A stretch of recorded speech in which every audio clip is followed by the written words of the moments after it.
നമസ്കാരം. ഈ ചാനലിൽ വരുന്ന കമൻസുകളിൽ ഭൂരിപക്ഷവും ഫാറ്റി ലിവറിനെ കുറിച്ചാണ്. ഫാറ്റി ലിവർ എന്താണ്, അതിൻ്റെ ലക്ഷണങ്ങൾ എന്താണ്, അതിൻ്റെ അനന്തരഫലങ്ങൾ എന്താണ്, അതിൻ്റെ ചികിത്സകളെക്കുറിച്ചും എല്ലാവരും ആശങ്കാകുലരാണ്. അതിൽ എനിക്ക് അതിശയമൊന്നുമില്ല. കാരണം എന്താണെന്ന് വെച്ചാൽ കേരളത്തിൽ പ്രത്യേകിച്ച് നമ്മുടെ രാജ്യത്ത് ഏറ്റവും കൂടുതൽ കണ്ടുവരുന്ന ഒരു സാമൂഹ്യ അല്ലെങ്കിൽ ഒരു ആരോഗ്യ പ്രശ്നം, സാമൂഹിക പ്രശ്നമാണെന്നും കൂടി അതിനെ പറയണം, ആണ് non alcoholic fatty liver disease എന്ന് പണ്ടും ഇന്ന് metabolic dysfunction associated steatotic liver disease എന്ന് പറയുന്ന MSLD ഫാറ്റി ലിവർ എന്ന് പൊതുവെ അറിയപ്പെടുന്ന ഈ അവസ്ഥ. കേരളത്തിൽ ചില കണക്കുകൾ കാണിക്കുന്ന എന്താണെന്ന് വെച്ചാൽ മുതിർന്നവരിൽ ഏതാണ്ട് 50% വ്യക്തികൾക്ക് ഏതെങ്കിലും ഗ്രേഡിൽ ഫാറ്റി ലിവർ ഉണ്ടെന്നാണ്. അപ്പം പണ്ട് മദ്യപിക്കുന്നവരിൽ മാത്രം കണ്ടുവന്നിരുന്ന ഒരു വിഷയമായിട്ടാണ് ഇതിനെ കണ്ടിരുന്നത്.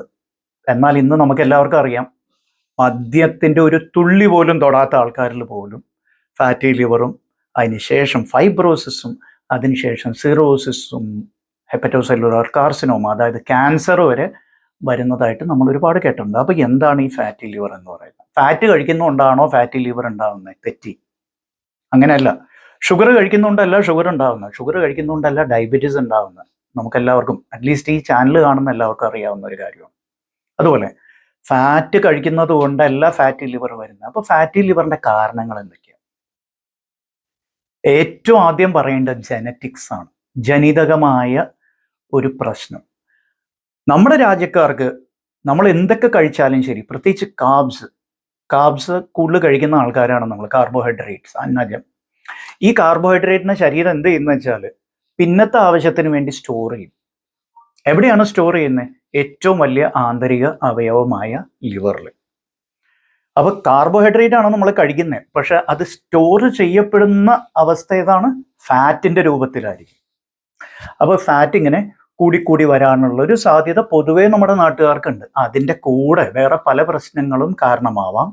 ഒന്ന് ആൽക്കഹോൾ, നമുക്ക് എല്ലാവർക്കും അറിയാവുന്ന കാര്യം. എന്നാൽ ഈ വിഷയത്തിൽ നമ്മളിപ്പോൾ ആൽക്കഹോളിനെ സ്പർശിക്കുന്നില്ല, തൊടുന്നില്ല കേട്ടോ. ആൽക്കഹോളിക് ലിവർ ഡിസീസിനെ കുറിച്ചേ അല്ല നമ്മൾ പറയുന്നത്. നമ്മൾ പറയുന്നത് നോൺ ആൽക്കഹോളിക് ഡിസീസിനെ കുറിച്ചാണ്. അപ്പോൾ ആൽക്കഹോളിനെ കുറിച്ചുള്ള ഇവിടെ കൂടുതൽ വിശദീകരിക്കുന്നതല്ല. അപ്പോൾ ഒന്ന് ജനിതകം പറഞ്ഞു. 2 ഡയബറ്റീസ് തന്നെ. ഡയബറ്റീസ് ഫാറ്റി ലിവറിനും കാരണമാവും, ഫാറ്റി ലിവർ ഡയബറ്റീസിനും കാരണമാവും. ബൈ ഡയറക്ഷണൽ റിലേഷൻഷിപ്പ് എന്ന് പറയും ഇവ രണ്ടിനും. അപ്പോൾ പ്രമേഹമുള്ളവർക്ക് ഫാറ്റി ലിവർ വരാം, ഓർമ്മ വേണം. അടുത്ത വിഷയം കൊളസ്ട്രോൾ തന്നെ.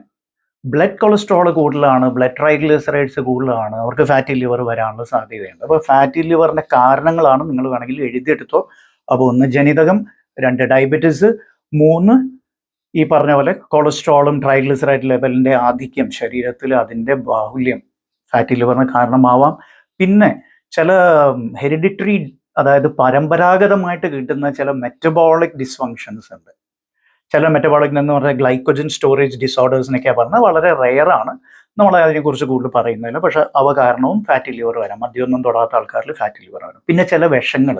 ഈ വിഷങ്ങൾ എന്ന് പറയുമ്പോൾ ആത്മഹത്യക്ക് വേണ്ടി എടുത്തു കഴിക്കുന്ന വിഷങ്ങളായിക്കൊള്ളണമെന്നില്ല. അപ്പോൾ മദ്യം തന്നെ അതൊരു ശരീരത്തിനെ സംബന്ധിച്ചോളം, ലിവറിനെ സംബന്ധിച്ചോളം അതൊരു വിഷം തന്നെയാണ്. പാരസെറ്റമോൾ പോലെയുള്ള മരുന്നുകൾ, പെയിൻ കില്ലേഴ്സ്, ചില ആൻറ്റിബയോട്ടിക്സ്, എന്തിന്? പ്രോട്ടീൻ സപ്ലിമെന്റ്സ്, പലതരത്തിലുള്ള പ്രോട്ടീൻ സപ്ലിമെന്റ്സിൽ അടങ്ങിയിട്ടുള്ള ഘടകങ്ങൾ പോലും ലിവർ ടോക്സിക് ആണ്. ഫാറ്റി ലിവറും അതിനുശേഷം സ്റ്റിയറ്റോ ഹെപ്പറ്റൈറ്റിസും അതിനുശേഷം സിറോസിസും വരെ ഉളവാക്കാൻ കാരണമാവാറുണ്ട്. അപ്പോൾ സപ്ലിമെന്റ്സ് കഴിക്കുന്നവർ വളരെ സൂക്ഷിച്ചു വേണം. എല്ലാ സപ്ലിമെന്റ്സും നല്ലതല്ല. അതുപോലെ പച്ചമരുന്നുകൾ, ഹെർബൽ സപ്ലിമെന്റ്സ് ഉൾപ്പെടെ പച്ചമരുന്നുകളും പലപ്പോഴും ഫാറ്റി ലിവറിനും ലിവർ ഇഞ്ചുറിക്കും അതിനുശേഷം സിറോസിസിനൊക്കെ കാരണമാവാറുണ്ട്.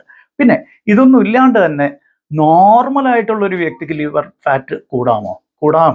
എപ്പോഴാണെന്നറിയാവോ? ഗർഭാവസ്ഥയിൽ. പ്രഗ്നൻസിയിൽ നോർമലി ഫാറ്റി ലിവർ കാണാറുണ്ട്, പക്ഷേ ഡെലിവറിക്ക് ശേഷം അത് അപ്രത്യക്ഷമാവും. ഇനി ഒരു പ്രധാന കാരണം, അപ്പോൾ കാരണങ്ങൾ നമ്മൾ ലിസ്റ്റ് ചെയ്യാണ് കേട്ടോ. പ്രധാന കാരണം പലതരത്തിലുള്ള ഇൻഫെക്ഷൻസ്.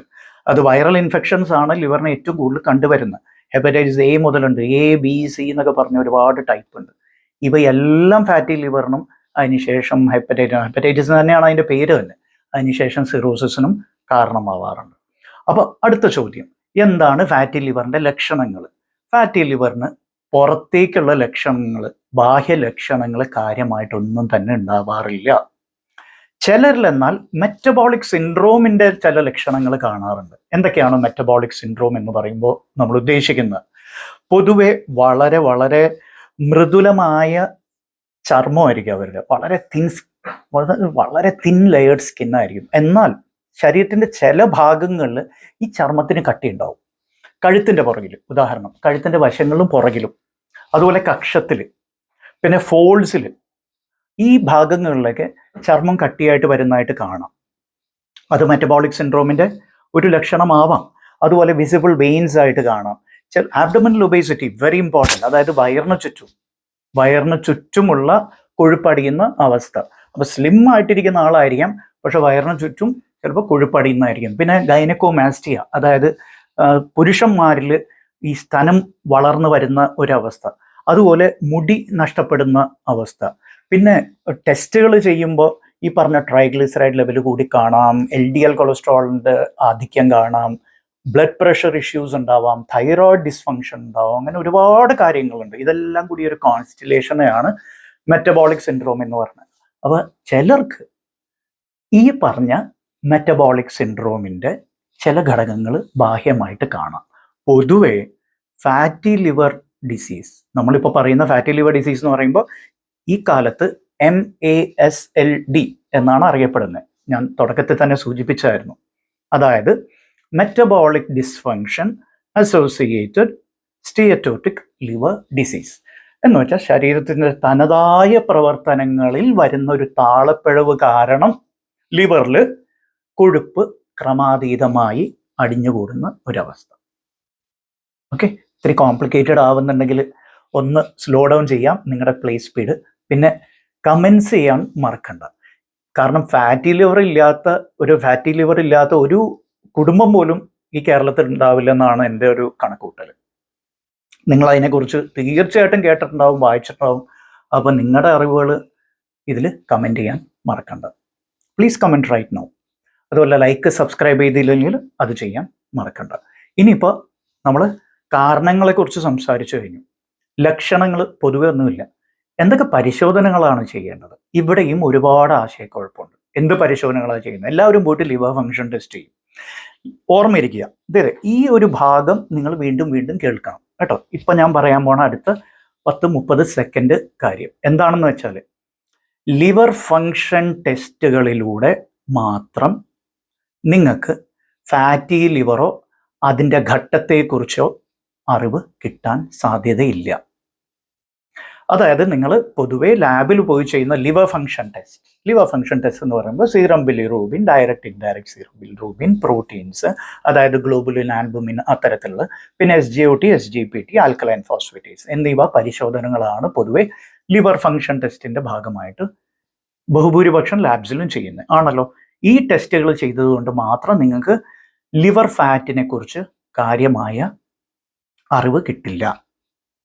കാരണം ഈ ടെസ്റ്റുകൾ ലിവർ ഫംഗ്ഷൻ ടെസ്റ്റാണ്. എന്ന് വെച്ചാൽ കരളിൻ്റെ പ്രവർത്തനത്തെ അളക്കുന്ന പരിശോധനകളാണ്. കരൾ എത്രത്തോളം നല്ല രീതിയിൽ പ്രവർത്തിക്കുന്നുണ്ട് എന്ന് മാത്രമേ ഇവ നോക്കുന്നുള്ളൂ. എന്നാൽ കരളിൻ്റെ അകത്ത് അടിഞ്ഞുകൂടിയ കൊഴുപ്പ് എത്രയുണ്ടെന്നുള്ള ഈ പരിശോധനകളിലൂടെ അറിയാൻ സാധ്യമല്ല. അതിന് അതിൻ്റെതായ പരിശോധനകൾ തന്നെ വേണം. പൊതുവെ അൾട്രാസൗണ്ടാണ് പറയുന്നത്. പക്ഷേ ഈ അടുത്ത കാലത്ത് ഫൈബ്രോസ്കാൻ പോലെയുള്ള പുതിയ പരിശോധനകൾ ഒരുപാട് ഇപ്പോൾ വന്നിട്ടുണ്ട്. ചിലർക്ക് MRI വരെ വേണ്ടി വന്നേക്കാം. ചില സാഹചര്യങ്ങളിൽ MRIക്കും അയക്കാറുണ്ട്. അതുപോലെ ഇലാസ്റ്റോഗ്രാം എന്നൊക്കെ പറയുന്ന ഒരുപാട് പരിശോധനകളുണ്ട്. ഇലാസ്റ്റോഗ്രാം എന്നൊക്കെ പറയുന്ന കരളിന് എത്രത്തോളം കട്ടി കൂടിയിട്ടുണ്ട് എന്നറിയാൻ വേണ്ടി. കട്ടി കൂടി വരുന്ന ഒരവസ്ഥ അപകടകരമാണ്. അപ്പോൾ ഈ പറയുന്ന പരിശോധനകളിൽ ഏതാണ് വേണ്ടതെന്നുള്ളത് തീരുമാനിക്കേണ്ട ഡോക്ടറാണ്. അപ്പോൾ ആ നിർദ്ദേശപ്രകാരം മാത്രമേ പരിശോധന ചെയ്യേണ്ടുള്ളൂ. എല്ലാവരും പോയിട്ട് എല്ലാ പരിശോധനകളും ചെയ്യേണ്ട ഒരാവശ്യമില്ല. അതിൻ്റെ റിസ്ക് നോക്കിയിട്ടായിരിക്കും പരിശോധനകൾ പറയുന്നത്. അപ്പോൾ നമ്മൾ എന്തൊക്കെ പറഞ്ഞു ഇതുവരെ? കാരണങ്ങളെക്കുറിച്ച് പറഞ്ഞു. അപ്പോൾ ഫാറ്റി ലിവർ എന്താണെന്ന് നമ്മൾ പറഞ്ഞു, കാരണങ്ങളെക്കുറിച്ച് പറഞ്ഞു, പിന്നെ ഇതിൻ്റെ ലക്ഷണങ്ങളെക്കുറിച്ച് പറഞ്ഞു, ഇപ്പോൾ പരിശോധനകളെക്കുറിച്ച് പറഞ്ഞു. ഇനി ചികിത്സയെക്കുറിച്ച് പറയാം. ചികിത്സ എന്നുള്ളത് ഏത് ഘട്ടത്തിലാണ് എന്നുള്ളതനുസരിച്ച്. അപ്പോൾ ഘട്ടങ്ങളെക്കുറിച്ച് നിങ്ങൾ അറിഞ്ഞിരിക്കണം. ഏതൊക്കെ ഘട്ടങ്ങളാണ്, എത്ര വരെയാണ് നോർമൽ ലിവർ ഫാറ്റ്.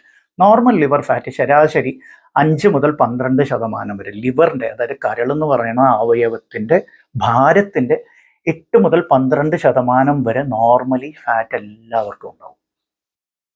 അതൊരു അപകടമല്ല, അതൊരു പ്രശ്നമല്ല. 12% കടക്കുമ്പോഴും അങ്ങനെ വേറെ കുഴപ്പങ്ങളൊന്നും ഇല്ലെങ്കിലും ആശങ്കപ്പെടേണ്ടതൊന്നുമില്ല. ഡോക്ടർ പറഞ്ഞു 12, ഇപ്പം എനിക്കാണെങ്കിൽ 14 പ്രശ്നമായോ, എൻ്റെ ലിവർ ഫെയിലിയറിലേക്ക് പോവോ? ഇല്ല, അങ്ങനെയൊന്നും സംഭവിക്കില്ല. വളരെയേറെ റിസർവ് കപ്പാസിറ്റി ഉള്ള ഒരു അവയവമാണ് ലിവർ. നമ്മളതിനെ ഇടിക്കും, തൊഴിക്കും, ശ്വാസിക്കും, അതിനെ പഞ്ച് ചെയ്യും, അതിനെ ആൽക്കഹോൾ കൊണ്ട് അഭിഷേകം ചെയ്യും, കണ്ണി കണ്ട ചവറൊക്കെ വലിച്ചു വാരി കഴിക്കും, കുടിക്കും.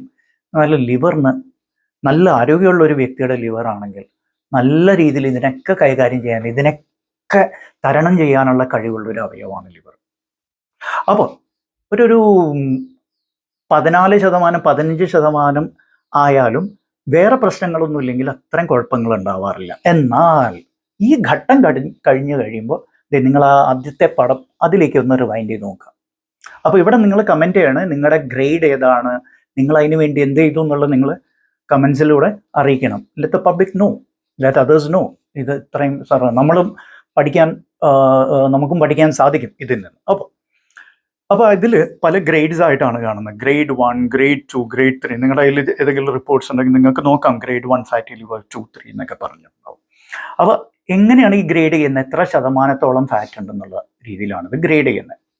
അപ്പോൾ ഗ്രേഡിങ്ങിൻ്റെ കാര്യത്തിൽ ശതമാനം വെച്ചിട്ട് നമുക്ക് നോക്കാം. പക്ഷെ എത്രത്തോളം ലിവറിന് കട്ടി കൂടി എന്നുള്ളത് ഇതിലൂടെ അറിയാൻ പറ്റില്ല. അതാണ് ഒരു അൾട്രാസൗണ്ടിൻ്റെ ഏറ്റവും വലിയൊരു പ്രശ്നം. അൾട്രാസൗണ്ടിൻ്റെ ഒരു കുറച്ചിൽ എന്ന് പറഞ്ഞാൽ ഇതാണ്. അതിൽ ഗ്രേഡ് ചെയ്യാൻ പറ്റും.